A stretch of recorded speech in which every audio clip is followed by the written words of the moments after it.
another episode. We're up to, check out this, episode 19 of Inside the Game right here on One Soccer and the One Soccer platforms. Gareth Wheeler with you, wrapping up another week of our interview series. It's Friday Junior out there. Hope that you're all feeling good. The weather's turned. Should be a beautiful weekend as well. And here at One Soccer, we continue to add properties. We saw the German Cup semifinal this week. We're going to continue to add them. So more good news on the horizon as more leagues are back up and running. Yes, this is our new time, 2 p.m. Eastern time on Tuesdays and Thursdays, 11 a.m. Pacific.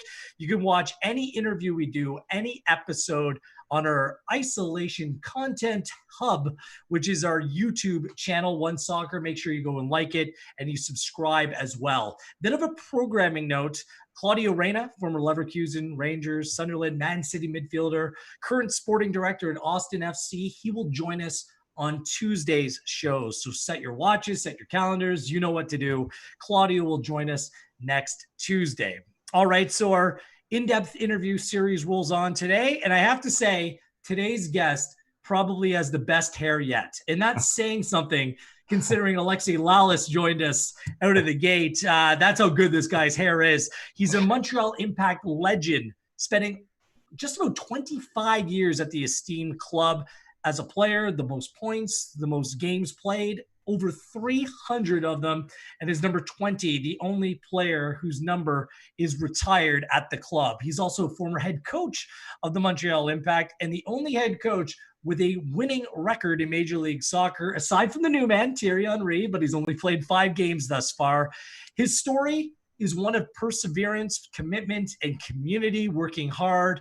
At a time, really, in the province of Quebec, there wasn't a whole lot of opportunity to ply your trade as a professional in the sport. He has represented his club and country with dignity, and he's continuing forward in a humble, likable demeanor. Today, he's now the assistant coach of the men's national team, a group which I don't need to tell you is very much on the rise, and was set to oversee our under-23 group, who still plan on qualifying for the next Olympic Games. And right about now, I believe he should have been on his way to Honduras with our under-20 team. Instead, well, he's in his son's bedroom today, all the while overseeing Canada Soccer's Excel Under-23 program as program director. So considerable work has been done, and he scouted our young players and played a role realizing talent for MLS and Canadian Premier League teams. All the while, the hair, look at that.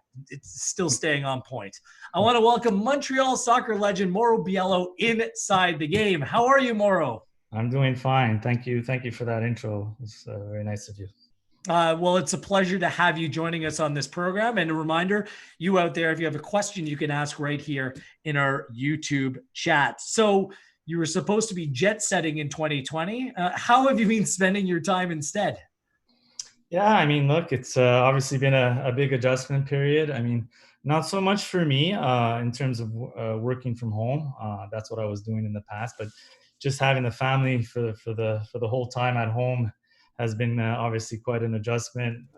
From doing some schoolwork to making lunches, and so it's and balancing some work. So it's been quite an adjustment. But hopefully, things are starting to look better, and things start to get back to some normalcy. Yeah, I mean, you spend your life, yes, you work from home, but you're also in and around the Canadian club teams, working with young players. This must be the longest that you've gone just away from being on the field, spending your basically entire adult life playing and being around in the game of football. Yeah, absolutely. I think, I was thinking about that the other day, and just how long it's been since I've been on a field. And I know when I left Montreal, I got the job after with Canada, and things resumed pretty quickly after that. But even when we're not training with or working with Canada, I'm training one of my son's teams, and I'm on the field. So it's something that's part of you. It's been part of my life as a player, as a coach, and then to be shut down like that is again, it's quite a change. So we're going to walk through your story, as we want to spend time and be able to tell that today. But how have you and Canada Soccer pivoted during this time from actually supposed to being in competition to maybe casting your eyes or your sights in different directions? Yeah, I think for us, in this period, it's all about foundation planning, and obviously we don't know when the events will resume, but it's about being prepared and putting yourself and the team in the best position to have success once things reboot. So. For myself, I went through the Olympic process of preparing for the Olympic team. I was a day away from leaving, and then things got shut down. And for me, it was now about going back and what did I learn and what did my staff learn throughout that whole process, and put that in place and see how I could now, when this turns back up, that I could be in a better position, or my staff or the players that I'll be selecting in a better situation to succeed. In a random way, is having more time to prepare a little bit more of a blessing? Like, have you picked up on something that you may have missed, or something that you wish that you had more time to focus in on, that now you're going to actually be afforded to do that? Yeah, I think, look, there's benefits, and there's also some challenges, and the benefits for sure is where you'll go over your preparation and how you prepared, whether it was scouting, whether it was squad selection, whether it was pre-camp work, or even tactics, and you could review that. I think the challenging part is the player selection, because players now, it could be 6 months, it could be a year, so that'll change, and you'll have to go through that process again of now scouting, reviewing, making sure now, because players, it's all about their form, right? When you get selected to the national team, it's where you're playing, are you playing, how's his form, right? So now you gotta measure that all up now as different leagues start to resume. You have to balance it all out to be able to make the right selection of players available.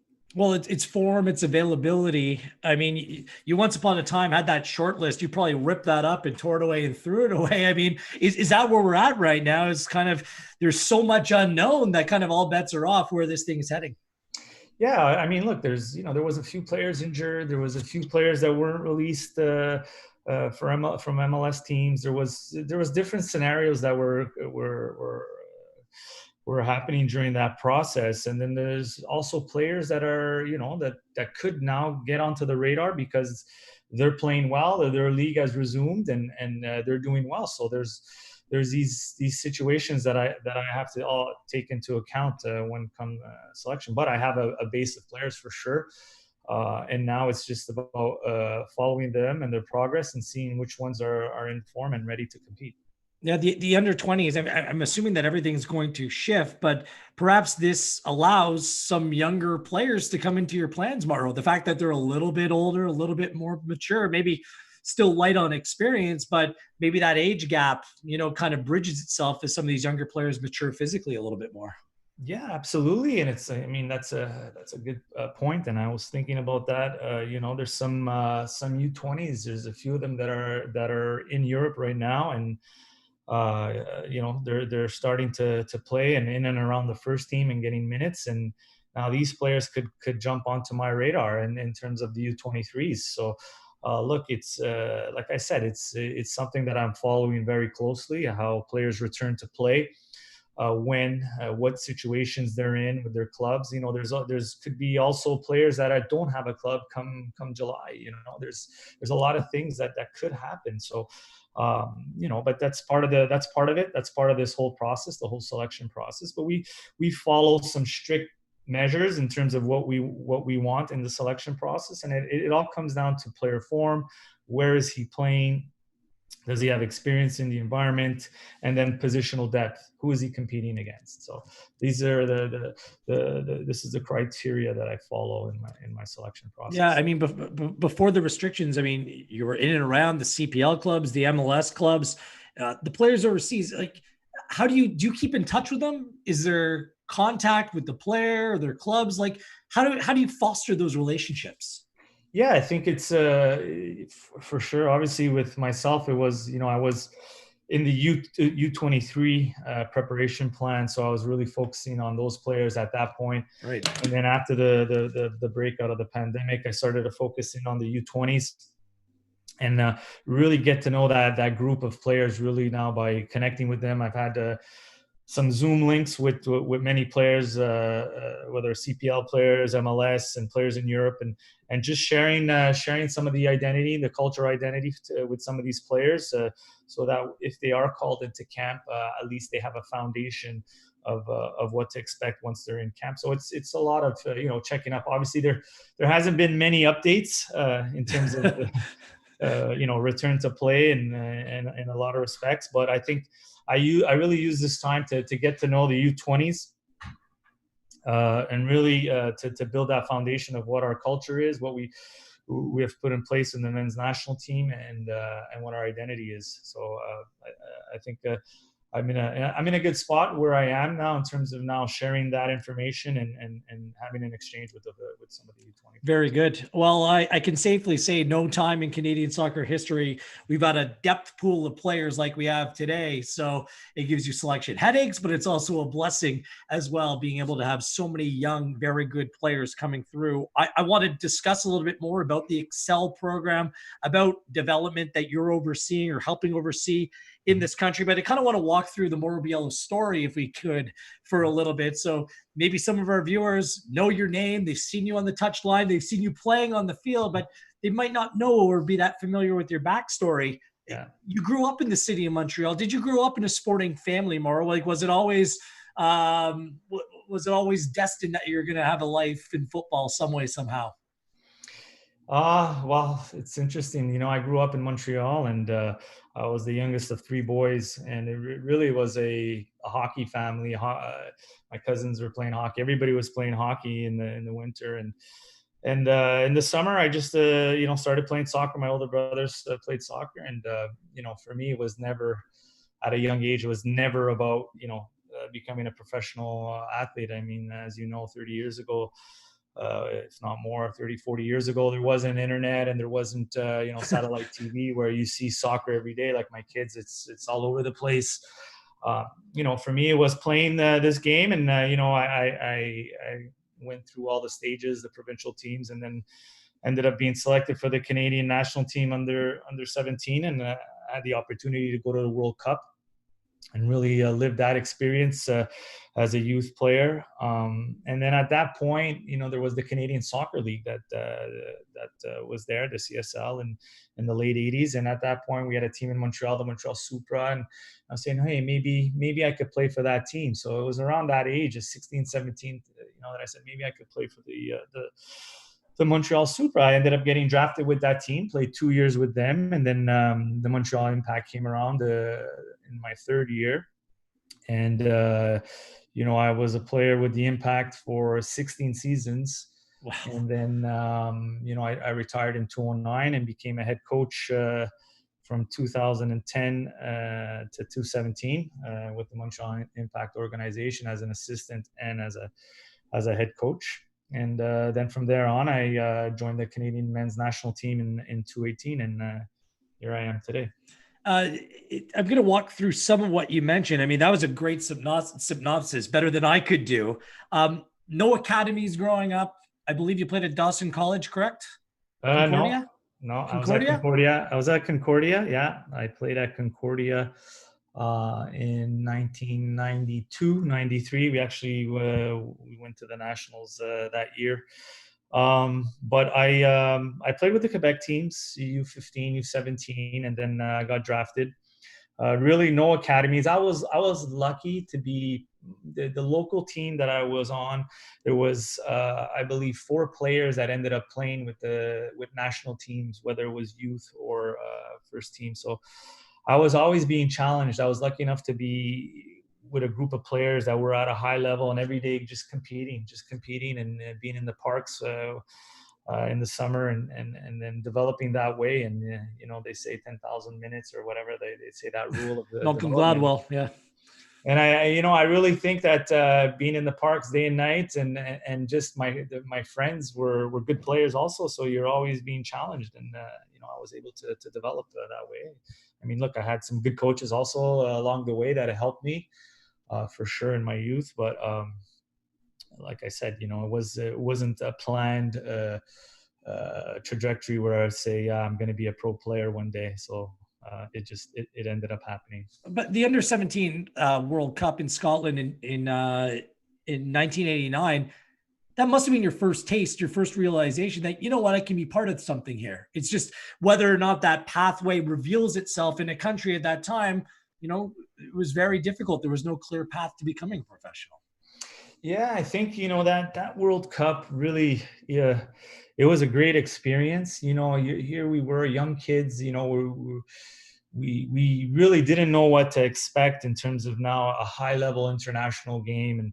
And I still remember that first game against Nigeria. And at halftime, we were walking through the tunnel, and I was walking side by side with a Nigerian player, and as we were getting close to the tunnel, the fans gathered near the gate, and they started whipping sticks at the players from Nigeria. And like, I'd never experienced that type of world and that type of pressure of what it was, what soccer was around the world, and what types of pressures, even at that age, with some of these players were experiencing. The score was 1-0, and obviously the fans weren't happy. It was 1-0 for Nigeria, and I mean, you really got to see something, and really, as a young player, you take that, and it stayed with me in terms of just being part of a soccer culture, and some of the demands on players to make it to the next level. So interesting, when I was reading about your backstory in terms of your playing career, when you joined the Supra and later on that turned into the Impact, you really started to get your first team looks with the Impact, I believe, after playing an indoor season. Were you playing down in Buffalo and you impressed, and you went from a peripheral player to one that was really a focus, or one that could feature in the team? It's kind of crazy that going away somewhere and playing indoor maybe opened the eyes to the coaches and the staff around that maybe they should be giving you an opportunity.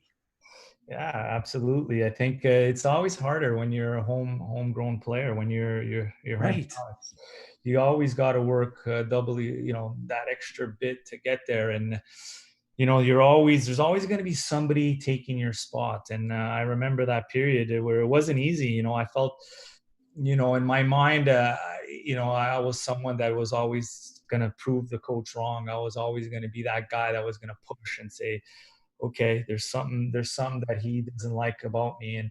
And I would continue to push and work hard. And then that summer, or after the first year with the Impact, or the second year, I can't remember exactly, I went in to play indoor. And back then the indoor league was a strong league. There wasn't MLS, and you had a lot of top American players, and there was a 3 foreigner rule.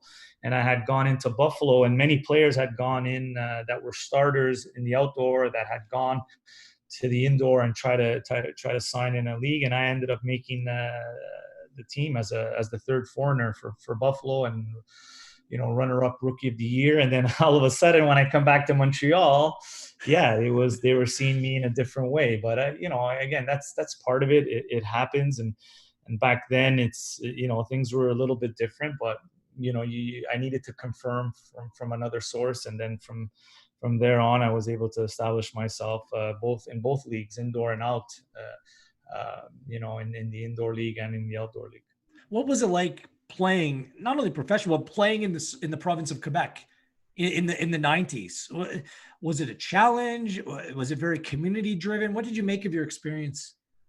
Oh, I think it was amazing. I think the Montreal team, and we always had a solid ownership with the Saputo family, who invested a lot in soccer over the years, and we had a good following. We had a good following. We had decent crowds back then. I remember you're going from 3, 4 to 6 to 9 to 12 to 14,000, and at the old Claude Robillard, and then you got we had to change stadium. So I saw that whole evolution of soccer in this province. And from what it was when I first started, if you asked me that we were gonna play in a Champions League final or a MLS final with 60,000 people at the Olympic Stadium, I would have said you're crazy. But I think it's a very diverse province of multicultural, and you really felt the passion and the education of the fans throughout the years. And it's been great to be part of it, to grow up here and to be able to play in front of your friends and family, and then to coach in front of your friends and family. For me, it was like a dream, and I'm just happy that I was able to experience that in my career. You left briefly to go to Rochester, ended up coming back and playing for Montreal. Was it the pull of home? Because you were successful. I believe you went on a U.S. Open Cup run with Rochester. There was probably opportunity elsewhere you could have pursued, Mauro. What was it about sticking with Montreal? Yeah, so that's I had gone over to Rochester. There was a change in ownership in Montreal between the Saputo family in that period. The company had gone public, and they had decided to shift the ownership of the club. And I ended up playing. They took a year sabbatical, and I went into Rochester and really had an amazing year that year. I think probably one of my best years. Led the team and in scoring. We won the U.S. Open Cup. We beat I think 4 MLS teams at the time to win the U.S. Open Cup as a second division team, and there was offers for MLS at the time. At the time, there was a couple of teams where I was going to get placed, and I had made a decision because I was getting married that year. I was getting married, and I was still playing indoor and outdoor. And when I combined the two salaries of, for me, it was at a point in my career, I was 26, 27, where it was important now getting married that I needed to have that income instead of trying to reestablish myself now in the MLS. And it was a choice I made. I mean, the MLS was 3 or 4 years old, and it wasn't as stable back then. In the first few years, so I decided to go with safety and back to Montreal, where they resumed play the year after, and then I was still continuing to play indoor, where I had a combination of both contracts, and I decided to take that route. I mean, it's difficult to ask if you have any regrets considering what you accomplished in Montreal. So many Voyageurs Cups, so many team MVP awards, tons of accolades. You're now a club legend, but is there any part of you that thinks, maybe I should have give it a go somewhere in MLS? Maybe I should have gone elsewhere to play and get out of my hometown. Does that ever cross your mind? You think about it when you go throughout a career, but I think things happen for a reason. I truly believe that. I think for me to stay in Montreal, my name was established. I had kicked off a soccer school company at that point also, and then after I got married, and was really involved in the community and soccer. So it's just a choice. It's just a choice that I made, and at that point in my career, and then from there, as I started that soccer school company, I got into coaching and thought that maybe this could be a career path for me one day as my career winds down. I think if I look at the one thing, maybe was the national team, and I think that the one thing with the national team of I was called up with 3 different coaches, whether it was Bobby, Holger, and then Frank Gallup, and it was all the same about playing indoor. And if you want to play on the team and be a regular on the team, you need to be playing in Europe. And at that time, I made that choice also and say, look, for me to pick up my suitcase and start traveling around Europe at that time, it didn't make sense because I was already established. But those are choices you make, and at the end, I think I'm pretty happy where I am and how my career turned out. It's incredible how things have changed, right? Like we're sitting here in 2020 where there's much more opportunity for young players, but that mentality of you need to be playing in Europe, it doesn't exist anymore. It's actually encouraged in a lot of circumstances, isn't it, Mauro, just to be able to play and ply your trade with good coaches in our own backyard and develop yourself as a Canadian player? Yeah, I think it's so exciting with the CPL coming up, and I think it's just going to help a lot of players. A lot of players find jobs, and a lot of players are going to develop into good players. And a lot fell through the cracks over the years when there wasn't those opportunities. And you look at if you don't make it in Montreal, Toronto, or Vancouver in the MLS, and there's not much out there, especially if you don't have a European passports, and it becomes difficult. But now you see you see that the landscape is changing with the CPL. And we'll see that as this league continues to grow and gives opportunity to a lot of young players that may have, could have fallen through the cracks. And there'll be some really amazing stories that'll be on your show one day, and they'll explain that how they went through this whole career path through the Canadian Premier League and possibly onto one day Europe or the national team, and I just think the soccer has grown over the years in terms of the academies in MLS and how they're starting to develop players and the excitement now of these homegrown players. You see the Alphonso Davies of the world coming out of Vancouver, and now the whole world is talking about a player like that. And it's great to see that Canada is finally scratching the surface of the international game. And it has to do with all the work of all the coaches, all those coaches in the program that are working every day to help these kids develop. And whether they share their own insight or their experience, they're giving that player that window of opportunity to develop and to become a pro player one day. Yeah, it's funny because that opportunity slowly started to reveal itself. And on July 13th of 2007, you played your 300th match for the Montreal Impact and became the first player in USL history to play 300 games with one club. I mean, this was a time, Mauro, where players were transient. You'd go wherever you could play, wherever there was a job, wherever you could make a living. Now we're seeing opportunity like in Toronto. Jonathan Osorio, I believe he's gone over 200 games for Toronto FC. I mean, this was unheard of, a Canadian player being able to play in their own backyard that many games for one club. You were kind of the trendsetter when it came to that. Do you remember that day? And how much does it mean to you that you were able to play so many games with one Canadian club, which happened to be in your own hometown? Yeah, I remember that day because I actually broke my nose that day. Did you really? They actually, I had two I remember it because I was doing the interview and I had two gauzes in my nose because they after the game, and they applauded when I reached that achievement. And for sure it's you never think about it while you're in it, you're playing. But I think, like I said before, I think the Saputo family really gave an opportunity to players here to really develop and play a year after year and put a competitive team. Every year we put a competitive team on the field, and for me, it just grew in me. It became part of me. And the longer I stayed, the harder it was for me to move and go elsewhere, because it just it was difficult to see yourself going through a tunnel or playing versus somewhere where you grew up, and so again, it doesn't happen for sure. Even when I was head coach and after 25 years and with an organization, I had many people calling me, friends and people that I played with, and they're saying, "Wow, you spent like your life there." And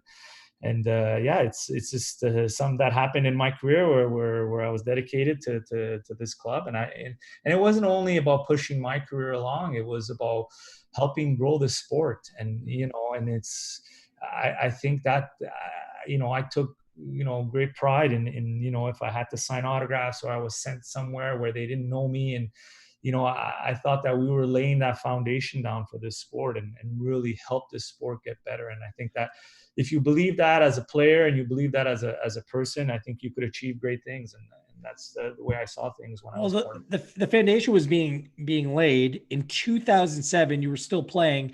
Toronto FC joined the Major League Soccer fold. Montreal didn't until a few years later. Did you feel that Montreal was ready at that time in 2007? Like, the interest was there, the crowds were there, maybe the infrastructure wasn't, but could they have joined in 2007?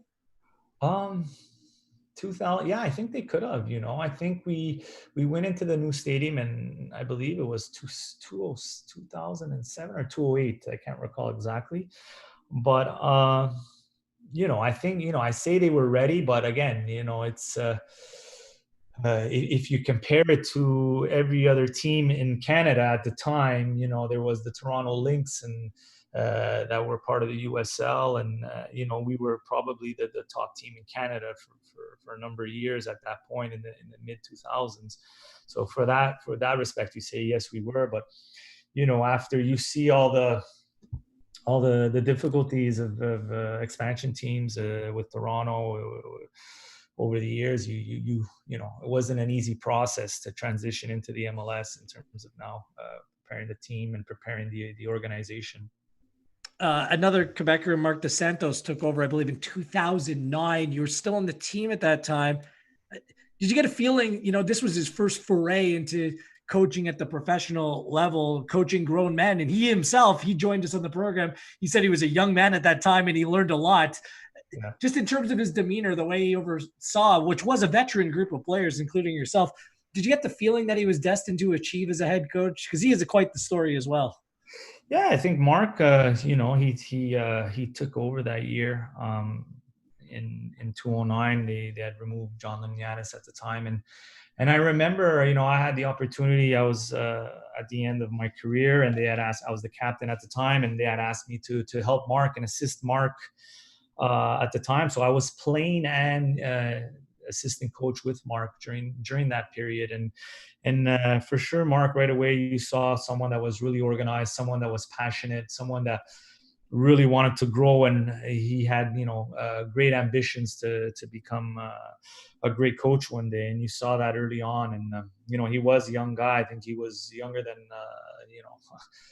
a lot of the players at the time on the team, and but it was an opportunity for him to learn and grow, and I think that experience that he had in Montreal really helped him along the way in his career. You retired after the first Canadian All-USL final, yourselves, the Vancouver Whitecaps, the number 20, that number retired for the Montreal Impact, the only player. It's kind of cool to go out on a high the way that you did, but you kind of stuck around and just went straight to the coaching staff. Was that the goal all along, to stay involved and stay active, or did you kind of want to bow out for a while and take the accolades and really kind of sit back and enjoy what you were able to accomplish as a player?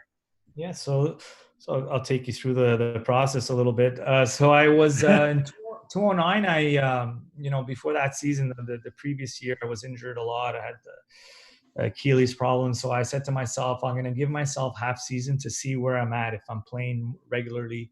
And then I'm going to make a decision if I was going to continue on that year, the year after in 2010 and play one more year. I started off 2009 injured, and then I went to see the management, and I said, look, I said, this is going to be my last year. I said, if there's an opportunity next year for me to have some sort of coaching role, I would be interested in taking that opportunity. And so we ended up winning that year. We were at one point, we weren't in the playoffs. We went on a tremendous run. We won the championship. I retired. And then 2010, I became assistant coach with Marc. And then from there, we moved on. We played 2 years in the USL as an assistant coach. Then Jesse Marsh took over in 2012. Was assistant coach with Jesse that year. Then Schallibaum, I took on a greater role, was the second assistant with Marco Schallibaum and Frank Klopas, and then I took over as head coach. When you did in 2015, I mean, you knew the club through and through. You knew the players. It was a veteran-laden team. But this is your first head coaching job. And just weeks before, an absolute icon in the sport, Didier Drogba, joined the club. I mean, as much as you were confident in your abilities, that took some navigating amongst a group of established professionals, didn't it, Mauro? Were you awestruck? Were you nervous? What was it like taking over the club at that time? So as an assistant, I was lucky. In Montreal, we had a lot of high-profile players. You had Alessandro Nesta, Marco Di Vaio. You had players that won World Cups, won Champions Leagues, and so I really had that opportunity as an assistant to see how to manage certain characters and how to deal and really learn from the coaches that were before me. And for me, the opportunity in 2015, I think it was a moment for me. I think we were in 9th place, and the year before we were in last place, basically in the East with Frank, and we had lost a series of 3 games, and then I was approached to take over as interim the rest of the way, and for me it was something that I felt that I needed to take at that point. I had been an assistant for 6 years, and I felt that the time was right, to take it on, because that opportunity may not come around again. And for sure, I took over the team. And my first meeting was Didier Drogba, and for sure, here's a international superstar that's been coached by all the best coaches in the world. And here comes this local guy that's taking over. And for sure, my first conversation with Didier was, I know what I am in your world at this moment. I'm like a speck that you could easily flick at any moment. But I said, I took this job and I'm going to need your help, and we're going to need to work together. But at the same time, I also said that I have 29 other players to manage. And as much as I will, listen, and I need to make decisions. And, he high-fived me and said, let's go. And then, he had come in and with Frank and played one game and really didn't, had some injuries. And then as soon as I took over, he started and he scored a hat trick his first game and went on a tremendous run that year. We went from 9th place to 3rd place. And won our first playoff game against Toronto, and won against Columbus, and then ended up losing against Columbus in OT in that first year. So, look, a lot of learning for sure that first year. And was I, as a head coach, you know that it's going to be tough. There's a lot of pressure for sure, and things go fast. But I felt that in that moment I had to take it, and in the end, I think I did the right decision. Well, that it seemed to work. I remember the end of that season, Drogba was simply inspired. The way that you beat Toronto FC back to back, the final game of the season, and that first playoff game. I mean, that the 3-0 win in the playoffs, you played them off the field. It's hard to imagine your team playing any better. Even were you kind of sitting there at that time saying, you know what, we're on to something here. Our form is exceptional. And I look at that, and as much as people point to the following year, 2016, against Toronto FC in the Eastern Conference Final, I just look at that tie against Columbus as maybe even a bigger missed opportunity, because that team was in some kind of form at that time. Yeah, I think in that run, we played in a short period of time, a lot of games, and I had a team that was getting up there. I had a veteran core in their 30s, the Bernies, the Camaras, the Donadel, the Drogbas.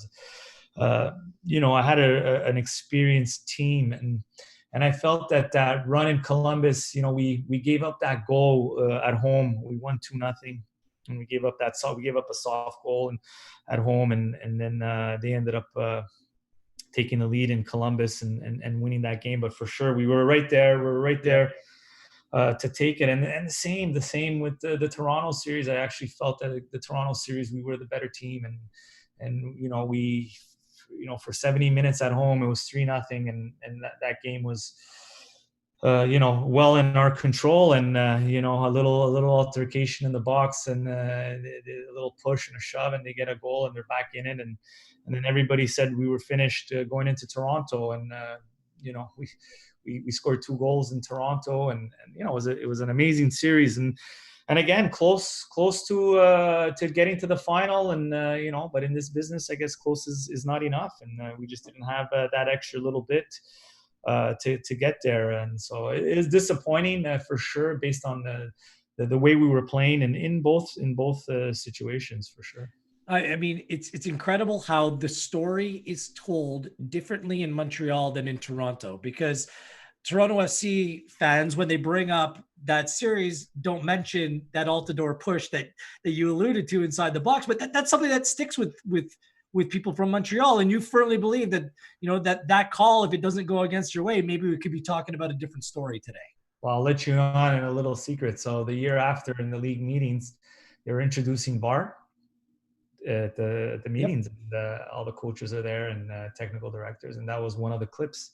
This would have been reviewed.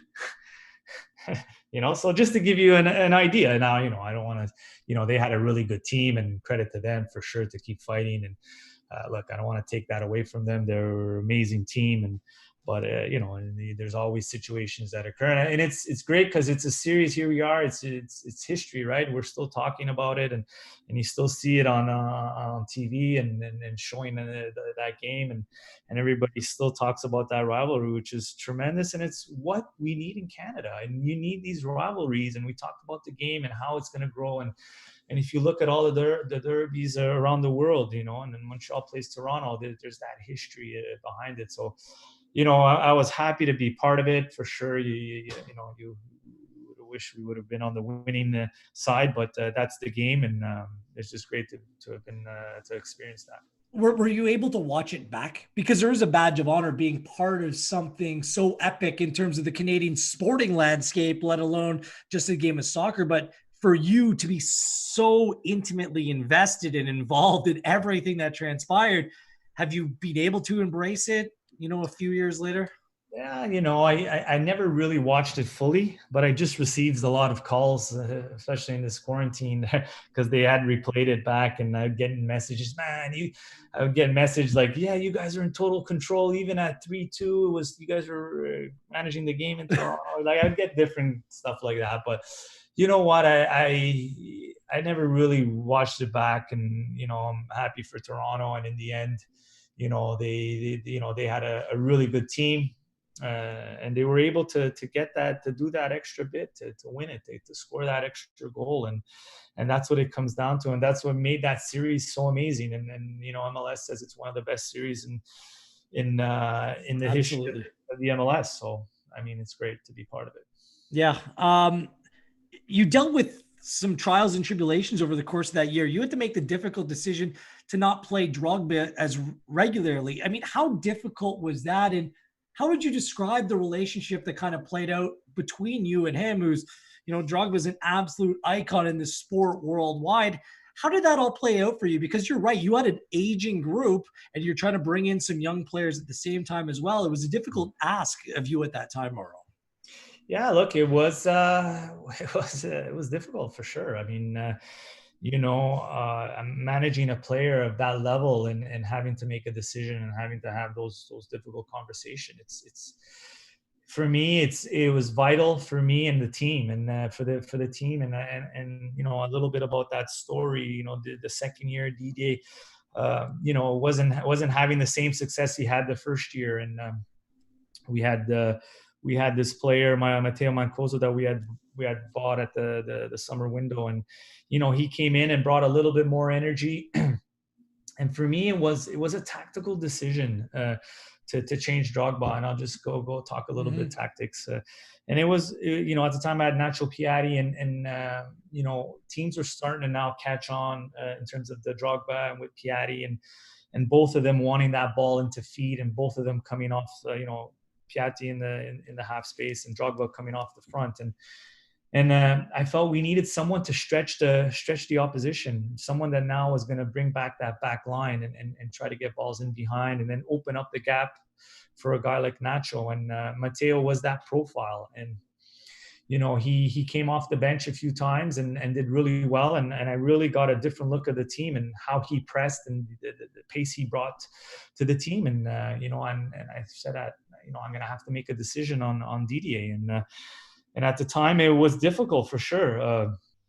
You had to deal with an icon, and as a coach, you got to be able to have those difficult conversations. And for me, as a coach, I learned that you got to be honest, and that's the way I managed, and this is the way I manage today. And then sometimes managing means you have to tell players what they don't want to hear, and I think if you're able to do that, you're able to at least allow those players to absorb, and even if they don't accept it or they don't understand what you're saying, at least they've gotten that honesty from you. And for me, that's the way I felt. And I told Didier, look, I'm making a change.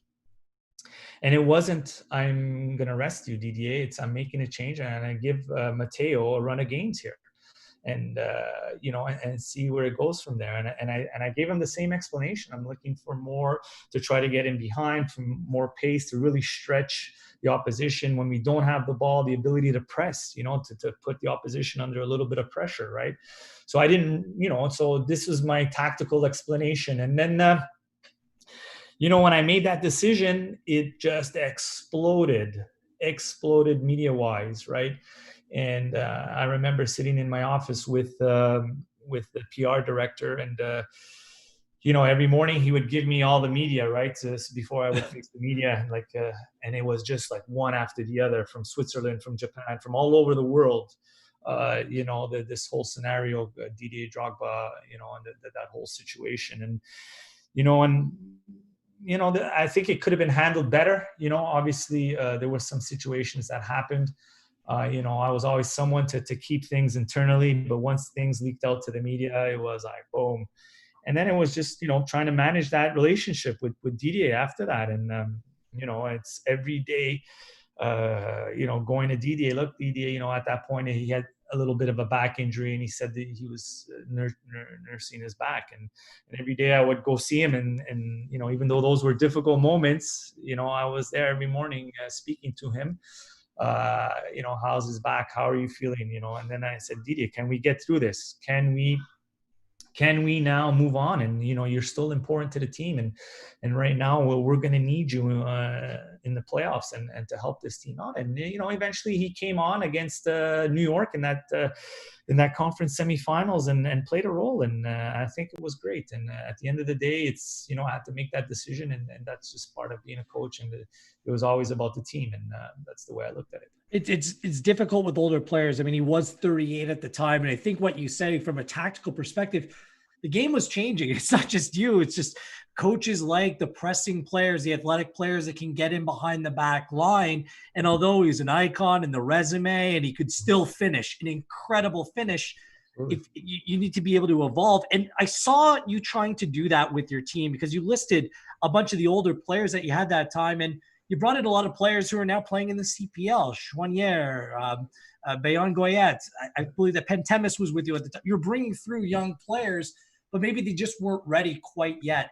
Inevitably, is that what ended up being kind of the final straw that inevitably saw you being removed from your job in Montreal? Just the succession plan just simply wasn't there to keep the standards where they were.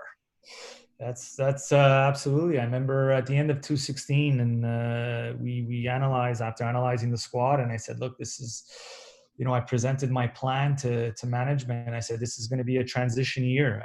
I said, I got a lot of players that are 34, 35, and I got a lot of young players that are graduating from the academy that are coming up, and it's about, for me, I said, the plan will be to maximize the older players, the Berniers, to really maximize them, but at the same time, give the opportunity to a lot of young players, from Belongoyet to Chouanier to Balou Tabla to Crepeau to Pentemis to there's about 4 or 5 of them that got some minutes and real minutes.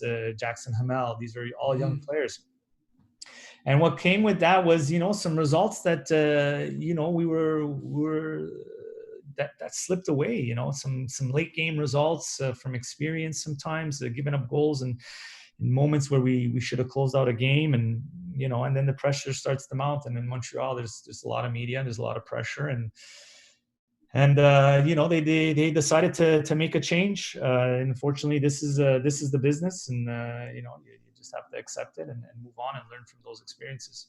Yeah, we have about 10, 15 minutes left, and I want to focus the remaining on Canada Soccer, but I want to end with this. I mean, there's a great piece by Matthias Brunet, who wrote a feature about you, and you said you were heartbroken at the time that you were let go. Heartbreak's inevitable when you commit so much to one organization for so long, but where do things stand today? Because now you work with the Impact and helping develop young players. Where is that relationship today? Because certainly the supporters, the fans, they still love you. But is the relationship back to where it is? Yeah, look, I think obviously it's a little bit different for sure. I for sure, when you're part of something for 25 years, I'm going to say it was difficult. I mean, it's only normal, right? But I was lucky to be able to join Canada straight after, a few months later, and very thankful for that opportunity. And for now, my relationship is fine. I have a son that plays in the academy. He's with the U14s with the Montreal Impact Academy, and I'm there often. I still know a lot of people that work at the club, and for sure now my role as the as the U18, U23 director, I'm also involved with the U19 team and some of the reserve players that fall under the U23 bracket. So I'm always interacting, whether it's with assistant coaches, whether it's Philippe Lafoy, with one of our Excel programs where we go into the we call it MLS integration, where we now work with some of the young players in the academies. And I've been able to go back and work with some of the players and really start spreading the foundation of what the Canadian national team identity is. So the relationship is fine. Look, it's part of the world I chose, and as a coach, I knew that you can never stay as a head coach for your whole life, and that's just the way things go. And then now you move on, and there's other challenges in life and other things to achieve. It's a perfect transition into the challenges that come with your current job. What exactly is the Excel program? Because it's a word that and a label that a lot of Canadian supporters are familiar with now, but what does that actually mean from a practical perspective? Like, how could you best explain to a Canadian soccer fan what the Excel program is and what you're trying to accomplish here? So within the program, there's different structures that are put in place, whether regionally, nationally, and we have different coaches that are appointed to work with a lot of the top players, whether it's regionally, whether it's nationally, whether it's with MLS, and for myself, it's with CPL. So this is the way we break down the program, and really it's to outline what our framework is at the national level, and how we want a Canadian soccer player to be and to become. And I think for us, it's about transmitting that and working closely with the provinces, working closely with the pro teams, to really now work with these players as they progress through the different stages. So basically, that's what it is as a high level overview. It's a program in place where, recently we've been, doing webinars and going through all our modules, and allowing a lot of coaches across Canada to come on and really see how we manage and we manage the game, and how we work, and what our identity is, and just take them through different models of the men's Canadian national team. And so that's what the program is. And there's Eric Tenlato, there's Andrew Olivier, there's myself, there's John, there's Simon Eddy. Each one of us has a role to play in this progression of players in this country, and whether it's working with provincial technical directors at a regional level, where we're sharing our identity, where we're working closely and helping them identify players, helping them in terms of now curriculum. These are the types of things that are all part of the program. And as the players move up and move up into MLS academies or provincial national team programs where there is not MLS teams in the other provinces, and then preparing them to be selected into the Excel program. And then once they're selected into that program, they're part of a U15, a U17, or U19, or a U23 team. And from there, we are, following their progression and helping them develop and helping them graduate from each age group, from U15 to U17. And because that is the ultimate goal, right, is for youth players to continue to graduate into the men's national team. And there's the series of programs that are put in place across the country. And then once they get into that program and they're part of the men's national team program, whether it's youth, they get to experience what the environment is and grow from there. You said that it's scouting the CPL is part of your job. What does that entail? Is it scouting game for game, players for the league, players that might fit in the national program? How does that work? So my role, part of my role as the U23 director, is to be part of the CPL, and the way we set it up is about integrating myself and building a relationship. Obviously the CPL being a new entity last year, for me it was now building a relationship with coaches. So part of my role was really now to follow the league. To go into the environments. So I visited not every club, because of the schedules, the conflicting schedules. But I had one of my assistants visit the two clubs that I didn't visit was FC Edmonton and York 9. But I had my assistants go in there, and basically these visits were more than just visits and me watching the game and scouting the opera. It was more about building a relationship and really seeing, what are the environments these players are in. Is it a high performance environment? It's really understanding how these clubs were run, getting to know the coaches and how they work, and really get a feel of how they're assessing the talent and how they're assessing certain players. So for me, I spent last year traveling and going into some areas and really building up those relationships, getting a feel of some of the players, some of the young players that I didn't know that weren't part of the Excel program, that weren't part of the men's national team, and really seeing some players now jump onto my radar. Obviously from being part of the CPL. So that's pretty much my role and how I could help certain coaches in certain situations, and also give my opinion on certain players. So it was mainly about that relationship building in the first year. Obviously, Mauro, it's a work in progress, because you're right. It's a brand new league, brand new clubs, some brand new coaches in some circumstances. But I mean, there was players that were called into the Canadian men's national team. Verhoeven and Carducci, Zator, Didic. I mean, Borges now overseas. He's been part of the mix. I mean, you and your assistants must have been impressed at the very least by what you saw and the potential of maybe unearthing some players that for whatever reason fell through the cracks. Yeah, I think, look, I watched a lot of games, a lot of CPL games, and for sure, there was some really good performances, some players. Obviously, like I said, you're given that opportunity, and some players took their opportunity. You see the success of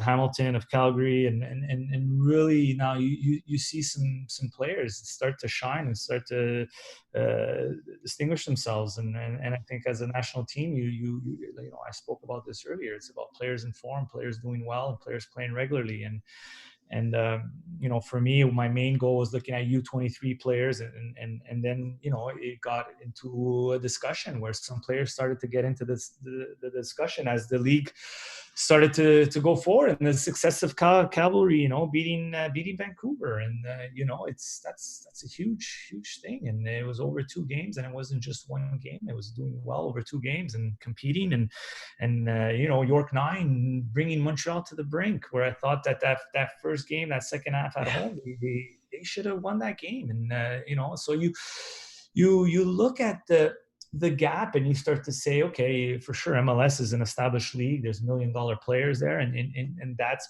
the difference. But you see that there is potential in the CPL, and for sure, it's got to continue to grow, no doubt. It's 1 year old, and but look, I think if the right people are put in place, and teams and players are allowed to develop and progress, you're going to have a team that's going to one day be able to compete, and even at higher levels. And that's just the evolution of a league. And I saw it, I lived it in the MLS, and just seeing how the MLS has evolved over the years, and players joining, and then that competitiveness, right? That competitiveness of you reach the final, but you want to win it the next year, and then getting players and developing and learning and growing, and this is what's going to happen with CPL. So it's exciting. It's exciting for Canadian soccer. It's unfortunate this year that we couldn't get to see them. Hopefully they could get back soon and get back to playing. I just have 2 more questions for you. On our air yesterday, we watched Alphonso Davies in the German Cup have another great performance, was very much involved in the match-winning goal. Jonathan David, a lot of people are expecting him to make maybe a move potentially to Germany after an incredible year for both national team and club last year. These 2 players are right in the age group where they're going to be 25, 26 come the 2026 World Cup. I mean, not to bypass 2022, but I mean, there's a young group of players that when we're part of the United bid that's going to host the World Cup, I mean, those 2 players are going to feature prominently. What do you make of the other talent that's right around that age group, that's about to come through, that's about to make themselves known? Is there maybe not talent at that level, but what do you make of the group that will surround the Davies and the Davids in terms of the national team in coming years? Look, I think it's exciting. You look at the men's national team, and it's a young team. There's a lot of players, that are in and around that age and starting to make their debuts, starting to get their feet wet in their clubs and really start to progress. And it's exciting. I think obviously, if you look at Jonathan David, I remember Jonathan David. We brought him into the Toulon. I was a kid that was playing with Belgium's U19s, and if I look now at my list of U20s, there's players that are at Panathinaikos. There's players that are at San Houston. There's players that are Sheffield United. There's players that are Wolverhampton. There's players that are playing now at those levels, and it's exciting because they're Canadian players and they're still not yet on that scene, but they're players that we're following, and you're hoping that these players will continue to progress at their clubs, and at the same time they're given that opportunity, whether it's with the U20s or U23s, to perform. And I think of some of the players that came up just in the January camp, the Zoran Bassong that's in Belgium, and the Charles-André Brim that's with Lille reserve. These are 98s and 99s. They're young players, right? And for me, there's big potential. There's big potential there, and sometimes they're just waiting for their break, right? And then they'll get on the scene. And from what I saw and what I've been able to identify, there's some good players out there that are coming. And like I said, this is all the hard work of a lot of coaches throughout this country. But it's exciting because we know we're getting that World Cup, and I know we still want to qualify for 2022. And hopefully now with the new format, or if there is a new format, that we'll have this opportunity, right, to go into 2022 and qualify, because I think it'll change the country. It'll change the landscape of this sport in this country. That's the fun thing about your job. You're casting your eye towards the future, but you're also living in the present. And we experienced an incredibly special night last fall at BMO Field. 2-0. Canada beats the United States. You're the assistant coach of the men's national team. You're on the touchline that day. Could you enjoy that experience? Because honestly, it was near perfection from the boys. But as a coach, you're probably looking at things in a much different way, or trying to think ahead. Looking back last fall, what do you remember from that? And were you able to actually embrace everything that came with that memorable victory? Yeah, absolutely. For me, I said it to John. I said that was my best moment with the men's Canadian national team, and to be able to beat the US that we haven't beaten in 35 years. And to really experience that moment and scoring that second goal is just extreme. It was a great moment. It was a great moment for Canada, and we put a lot of work. John Herdman has worked extremely hard. There's nobody that works harder than him in preparing.